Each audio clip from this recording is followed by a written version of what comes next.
Sixer Nation, what up? Welcome on in. RB here, joined by my guy, Sean Barnard. Another edition of Philly Take, and we are coming at you direct from Las Vegas, Nevada, where we're here in just a couple hours to go watch the Sixers play some Summer League games. We'll give you an in-depth view of what we can behind the scenes, try to capture some of the content. We have a ton of it coming out this weekend, so be sure to stay tapped in. But we have a lot to talk about because just as we got in the air yesterday to come to Vegas, as you know, RB's trying to eat a meal, go to sleep, whatever it is, the Sixers make a move. And they finally ink KJ Martin. We'll talk about the figures, but more importantly, on how it could signal a trade moving forward. And we'll get a bunch of input on that, as well as the top things to look out for in Sixers Summer League. But Sean, how you feeling, man? Yeah, no rest for the wicked, RB, but excited to be out here in Las Vegas, excited to take in this Summer League, get some takeaways for how these guys are looking, Jared McCain, all the boys out here, very excited to dive into, and of course the stuff happening with the true Sixers squad. So cool that there's a lot of competition for these final roster spots that all these guys have a chance for, but plenty in the works already. Absolutely, man. And keep in mind, this is our first time trying to actually record in person. We've done a couple takes, the lighting. We're going to have the background later. It's a great view. Well, we set up literally an impromptu, configuration here in the hotel. So keep in mind, we're trying our best. Making it bear work. with us. Yeah. All right, bear with us. But anyway, as we get on the flight yesterday, we landed, had a ton of messages. The Sixers finally got it done. We just made the video about it, and now the Sixers signed KJ Martin. 2 years, though, $16 million. So the one name that everybody was circling was Dorian Finney-Smith, right? He's making $14.9 million. The Nets probably are going to get rid of him. They want some picks back. Now it doesn't really seem feasible for that because based on what we had talked about, the Sixers were trying to manipulate the cap. They have to essentially send out more than they're bringing in. And that's why we thought KJ might get that $15 million mark. Now he's only getting 8 per year. What does this mean, Sean? Yeah, well, first off, shout out to KJ Martin for getting a payday and being in the right place at the right time here. I was surprised there was not more on that number. We've talked a lot about this balloon concept for a KJ Martin contract, with this essentially being the trade chip. Now, a quick note is this does have to take place after January 15th, so this will be an in-season type deal. But you're right, Dorian Finney-Smith has been a popular name.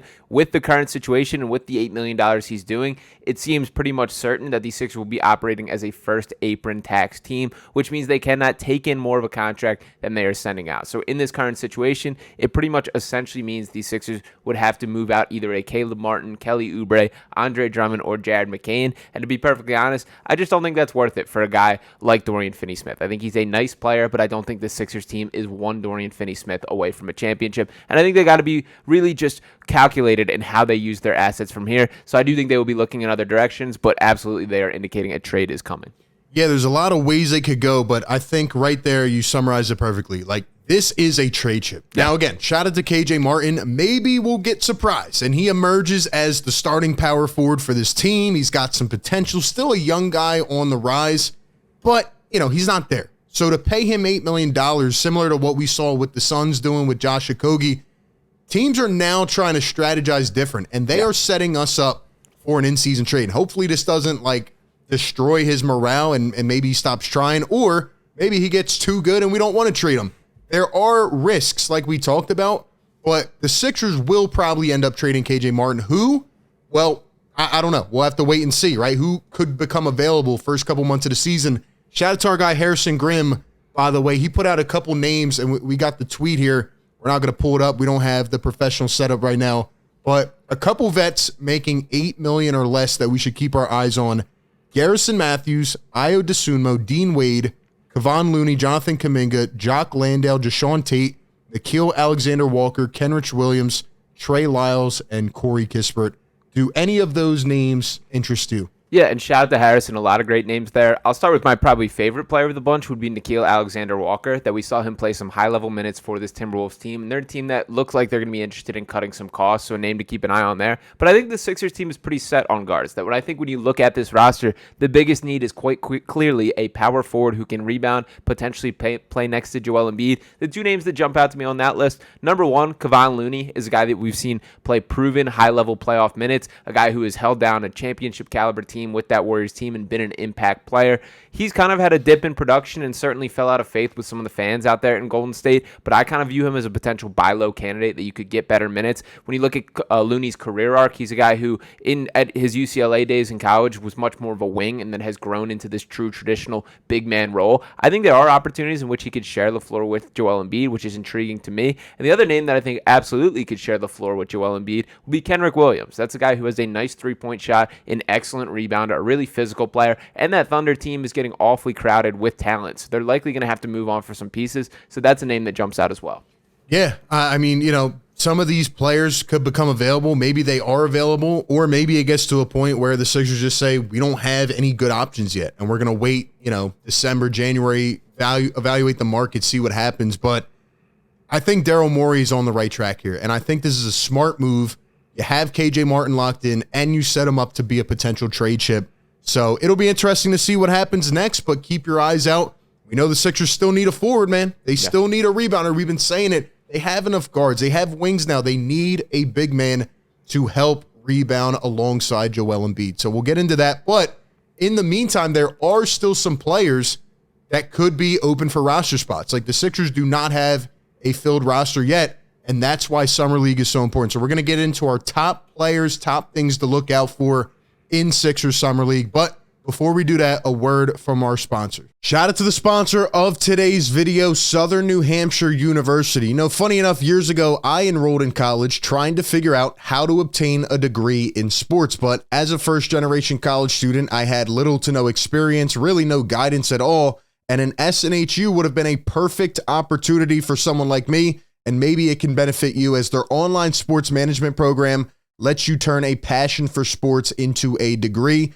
You'll learn about the business and economics of sports, sports management principles, and how to gather and analyze data. This degree can help you prepare for many careers like an athletic director, sports information director, marketing manager, and other exciting roles in the sports industry. You'll even be able to tap into SNHU's network of grads, help establish those connections with individuals working in sports-related organizations. SNHU has one of the largest accredited nonprofit online degree offerings in the country. They are radically affordable, and their online tuition rates are some of the lowest in the nation. So do yourself a favor, go down to the description, click the link, go to snhu.edu/PhillyTake, and request free info about the program. A real person will even schedule to hop on a call with you and discuss how the program can benefit you personally. Once again, check it out, snhu.edu/PhillyTake. All right, man, let's talk about Sixers Summer League. So, Sean, I'm just going to kind of hand the floor over to you. Your number one thing you're looking for in Sixers Summer League as we're here this weekend,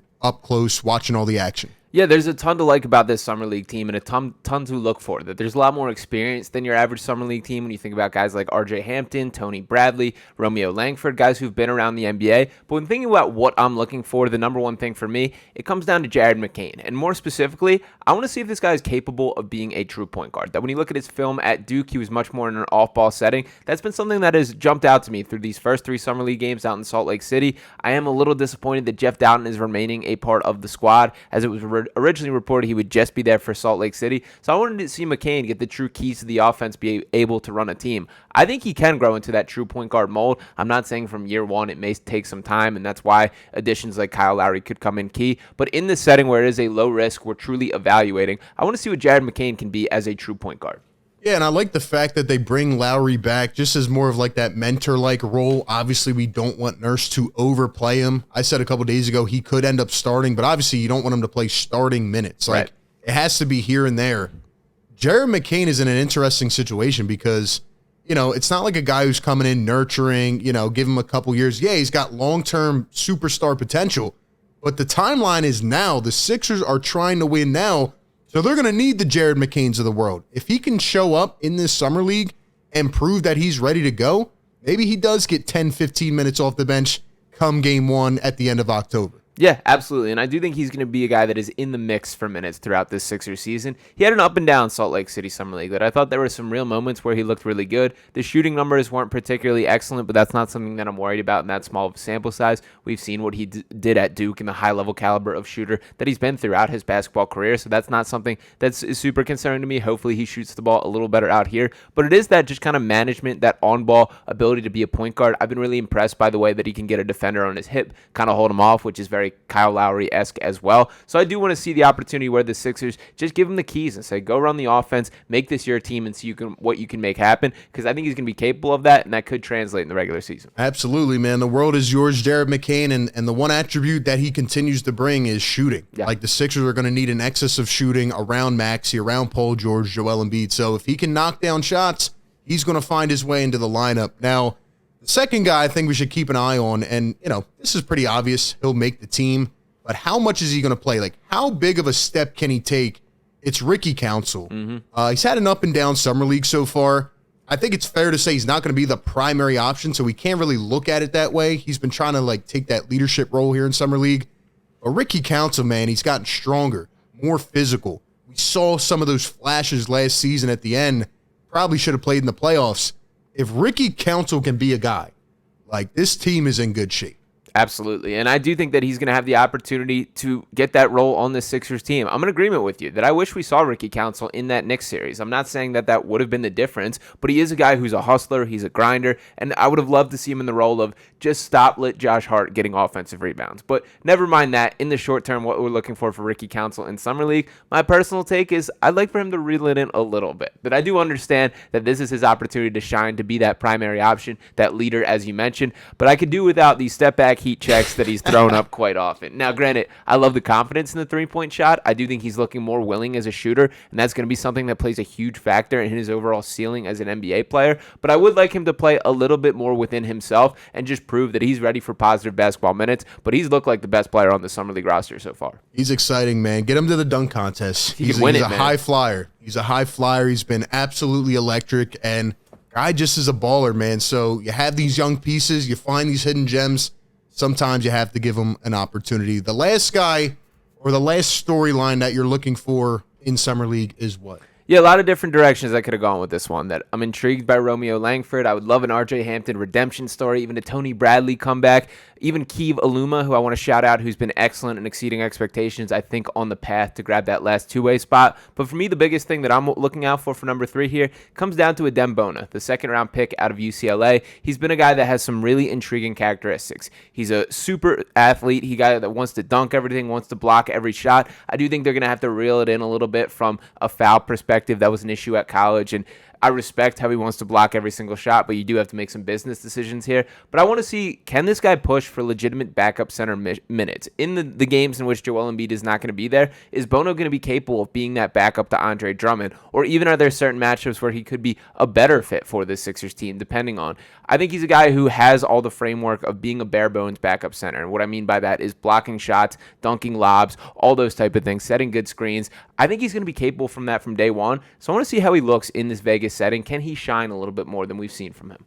All right, man. Well, with that being said, let's go win a Summer League chip. We have a lot of interesting pieces here, and maybe a couple of these guys could end up in Philly in the end of October, getting ready to help this team try to win. So we're excited to bring you all the coverage. Be sure to like this video if you enjoy it, subscribe, follow us on all platforms, and be sure to hit those notifications, man, because we're going to be coming at you. We may go live impromptu.